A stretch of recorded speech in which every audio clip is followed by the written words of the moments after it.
Knew that was gonna happen. All right, what's going on, everybody? Let's talk mix oil. And I want to talk a little bit about it, just due to the fact that there's, tons of theories on it. I know it's a rabbit hole. People argue about it and stuff all the time. And I'm gonna say, while I do think you need a good oil, you don't need to buy the cheapest of the cheap. And I think a lot of it depends on the gas you're running too, as far as carbon buildup and stuff. Because there's a couple things you gotta look at when you're looking at mix oil. You want to look at and you're mixing it. You want to look at the lubrication side of things. You want to look at when it starts to flash off, and you want to look at the carbon factor of it. Is it oil that leaves a lot of carbon on the piston and the muffler? Does it lubricate well? And the flash point of it dictates some of the carbon and all that kind of stuff. But I want to look at it in a different kind of way today, not really a different way. You can only look at it certain ways, but I want to talk about a different aspect of it. Like I said, while I do think you need to buy a decent oil, not some kind of Dollar Tree 2-cycle oil and stuff like that. And it may work fine, I have no idea. But I think a lot of the problem, if you mix it right, for one, I've seen people mix oil and they just pour some in there and look at the color and say, yeah, that's about right. You need to be mixing it right. 50 to 1, 40 to 1, 32 to 1, whatever you like. And I think the oil that you're running will dictate that as well. If you have an oil with a really high flash point, or it's a really thick oil like a motorcycle oil or the Amsoil Sabre or something like that, or like the Honda HP2, things of that nature, I think you can get away with 51 and be okay. To me, like if I'm running Stihl or Husqvarna oil, which I mix everything 40 to 1, but I'd want it to be a little stouter,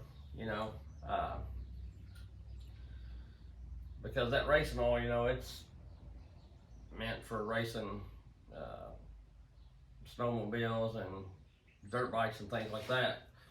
And for the most part, they're going to get a lot hotter than your chainsaw if you're running, depending on how you're running your saw, But anyway, I think that you'd be all right somewhere in that notion. If you're mixing it right, then you'd be all right on the lubrication standpoint.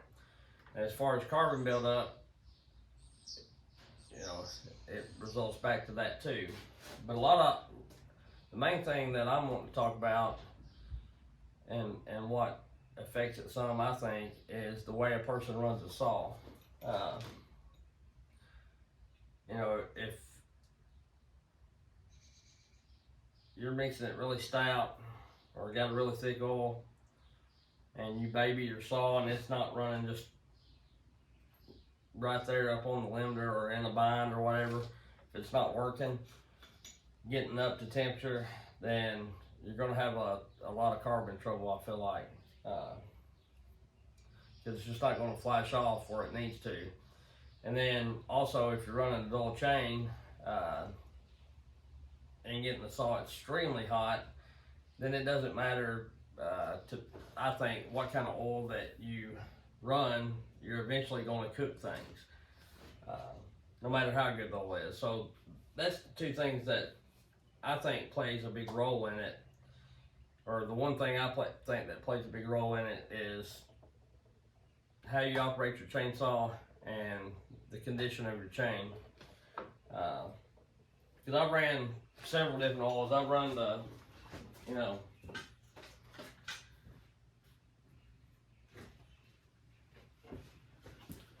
Maxima K2, I run the HP2, I run Dominator,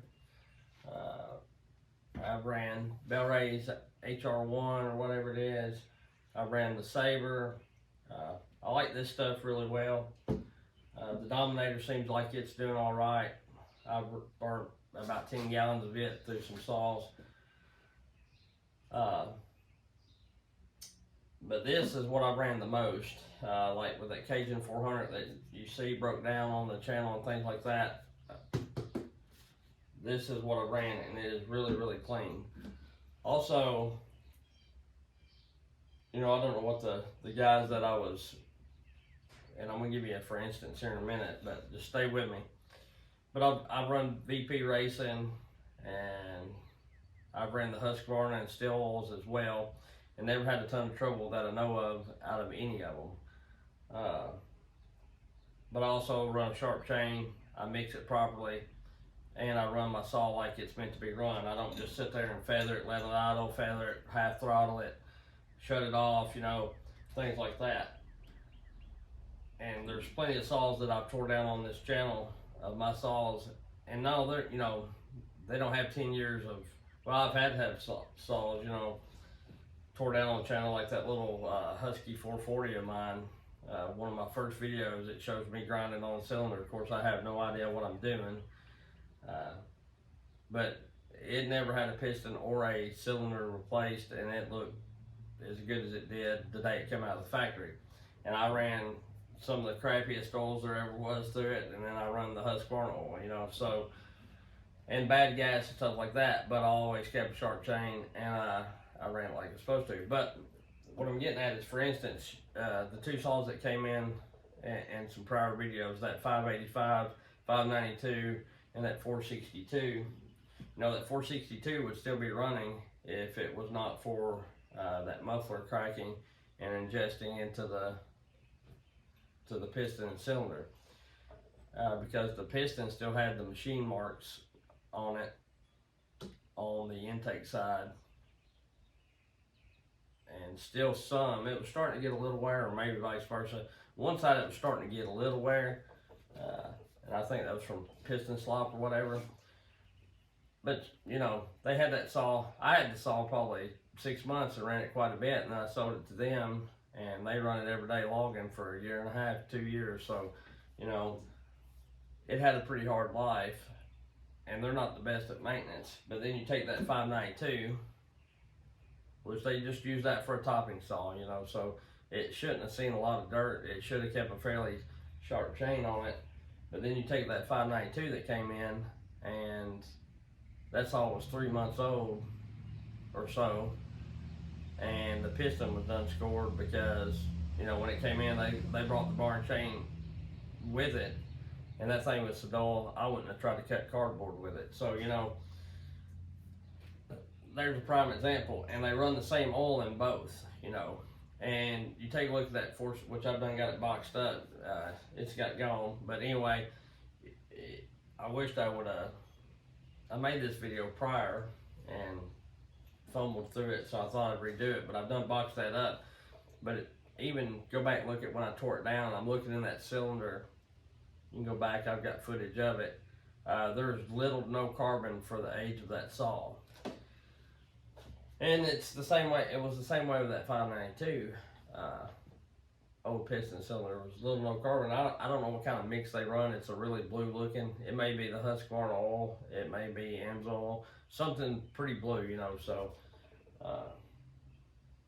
I didn't ask them, and I don't know that they could tell me if they did. I know they ran Steel prior to that, the Steel Ultra, and you know, there's some people that hates that oil, and there's some people that like it. But I think a lot of that depicts on how you're running the saw.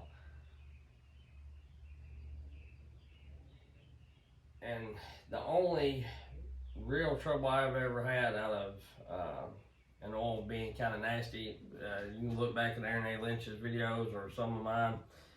He ported that 572 XPG for me. And whatever oil I was running, which it was either the HP2 or the VP Racing, it was getting it pretty nasty. And for one, I think I might had it mixed a little too stout. I think I misread my measurement or something, maybe. And 3, I was just running that saw before I sent it to him, you know, just making sure it worked. I wasn't hard on the saw is what I'm getting at. I'd run a little bit, shut it off, baby through a cut, do a little, you know, like I wasn't in,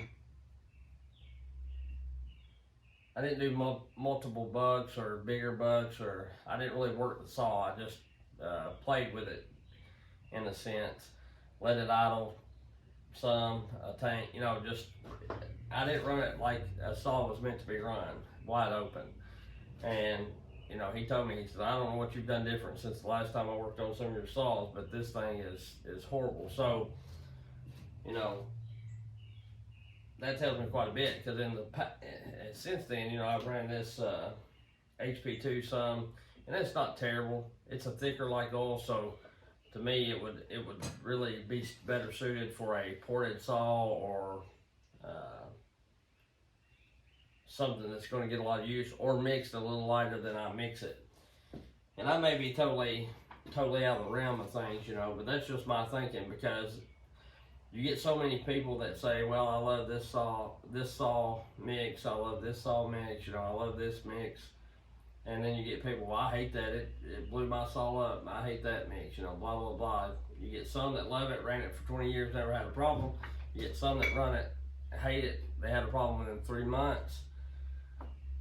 And vice versa, with every kind of oil that there's known, that I've read about, you know what I mean? There's always somebody that's gonna hate it, and always somebody that's gonna love it. And I'm sure they have good reason. So my thing is, why is it like that? And I just got to studying on it, and I don't, you know, by no means am I psychic or a oil expert or anything like that, but the only thing I can figure is the people just run their saws different, or they're mixing it different, you know. Or the saw may have been just a turd to begin with. Like I say, I'm not going to go out here and run and buy the Dollar Tree special oil, you know, the cheapest of the cheap, you know, 50 cents for a bottle or something like that. But I don't think that you have to run, you know, something that's $100 a gallon or something. And speaking of oil, ordered me 4 gallons.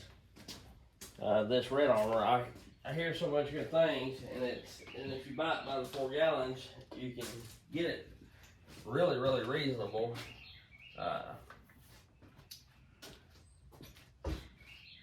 For a reasonable price. And then the place where I ordered it, you know, they send you 4 mixing cups for each gallon. So we're going to be running this and trying it out.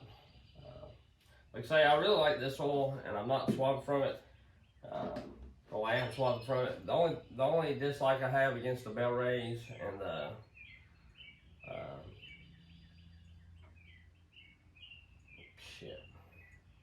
HR1, and then there's another oil that's kind of yellow, like the Eliminator or something like that, a orangey yellow.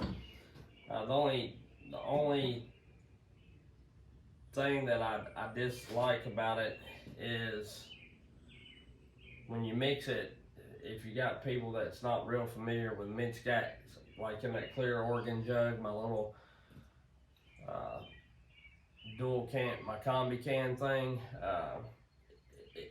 it kind of looks like unmixed gas or regular gas in a sense. I can tell the difference, but somebody that's not really hip to it probably couldn't. That's the only thing I dislike about it. Whereas if you use something blue like the Sabre or the HP2 or something red like this and the Red Armor and like that, or the VP, you know it's minced gas because it's red or blue. So you know, that's the only dislike I have against it. But other than that, I mean, I ran a lot of ported saws and saws that I kept longer than I have any saw here lately, and put quite a bit of time on them, and they done really, really good. So every time I tore them down, everything looked good. I was going to say something else, but I forgot, got off Mix it. Oh, another thing is, you know, everybody gets wound up about oils and this and that.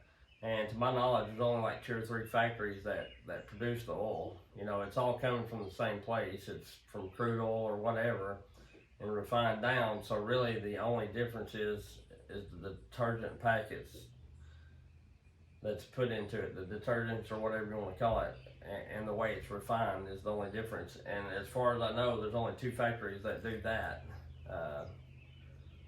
You know, Echo and Bel-Ray's and that may have them add a little more additives or take a little away, but you know, it's pretty much the same oil. So that's why I think that it comes down to just the operator of the saw. You know, for the most part. I'm not saying that, you know, there could be bad batches of oil in any kind of oil. There could be bad saws. You know, nothing's 100% perfect 100% of the time. So, you know, that's just like that Husky 592. You know, the piston. You know, to me, it was premature failure. Was it a dull chain? Was it just the saw? I don't know. But does that mean every 592 is going to be like that? No. Shouldn't be. But anyway, that's just my thoughts on it. I figured I'd share that, give you a little bit of my insight, whether you want it or not. So we'll catch y'all later. I appreciate you. Like, subscribe, and hit the bell, and do all that stuff.